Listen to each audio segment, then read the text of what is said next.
And the time right now, 11:17 on a steamy Sunday evening. This is day one of a 4-day heat wave, and it only gets worse from here on out. Temperatures today, low 90s, feeling like 100 tomorrow. Air temperature 100, feeling like up and over 105 to maybe near 110, and that continues even into Tuesday. Let's take a live look outside, though, right now along the shoreline in New Haven, where it is 78 degrees. It's very warm. It's very humid. Winds are calm, and there's some clouds out there as well. This is definitely a theme for what we're expecting over the next couple days. Now, along the shoreline, I want to show you this almanac first because we tied a record. This is in Bridgeport, where the shoreline records are kept. Tied that from 1949. Very hot weather. This is likely a heat wave where the shoreline and inland communities are at least 90 or better, in some cases near 100. Up towards Bradley, 92 today, fell short of reaching that 95 by 3 degrees, but still we'll exceed that tomorrow and likely breaking records for the next couple of days. We also had a few showers this morning, put down not much rain, but enough to give us our 17th consecutive weekend in a row of seeing at least some form of precip on either Saturday or Sunday.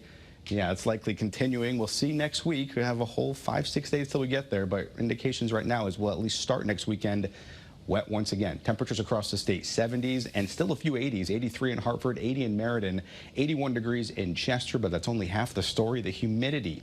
Temperatures, they won't climb, or I should say they won't fall lower than what you're seeing here. You can't get the air temperature to fall below that dew point, so you're looking at 70s throughout the overnight hours. And that's the issue with being able to cool off. A lot of people, if you don't have any AC, normally you rely on the evening hours to cool down, but with dew points this humid, feels like temperatures still near 90 in our capital city, 85 in Meriden, even 80 along the shoreline, 81 in New Haven. It really does not allow your body to cool off, so it can cause some problems. Let's look at a pretty shot here, though. This is sent in from Bob and Izzy in Milford. What a shot. You can see some of the say air quality issues. We have some low ground level ozone. There's an air quality alert, but as well as some of the smoke, smoky haze. This sunset tonight, a very pretty shot, but can almost tell it certainly looks like a hot one. Thank you, Bob and Izzy, for sending that in. Beautiful pictures, as always.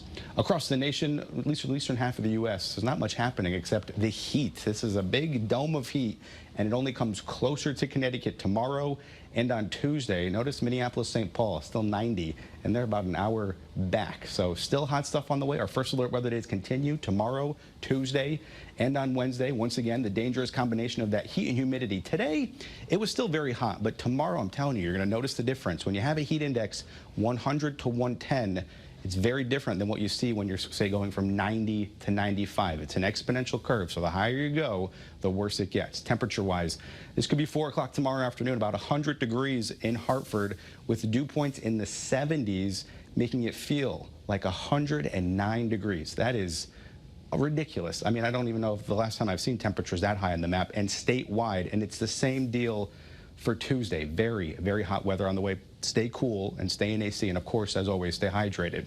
Likely tying the record for the hottest temperature in not just the day, but in the month of June. Only on 2 other occasions did we reach 100 this month. Dew points, they stay elevated and quite high through about Wednesday, then they level off, but still quite muggy. We're not talking about much, maybe some patchy fog tomorrow morning throughout the day on your Monday and your Tuesday. We're fine. Wednesday, starting off fine, but there's the chance for a few storms late day, and some of those could be on the stronger side. You mix this heat and humidity with any type of frontal boundary, and yeah, things could certainly fire up. So we'll be keeping a close eye on that. Forecast lows tonight, mid-70s. Tomorrow, the century mark. It's been a while since we've talked about that. Your first alert 7-day forecast, 101 on Tuesday. Another first alert weather day for Wednesday. A few storms in the evening, rounding out the end of the week and starting next weekend, Bryant, with much cooler temperatures, but keeping the chance for a few showers or storms around, at least in the evening hours. All right, Scott, a very hot day, or week that we have coming up. Monday and Tuesday are going to be quite brutal. Yep. Yeah. All right, thank you. You're welcome.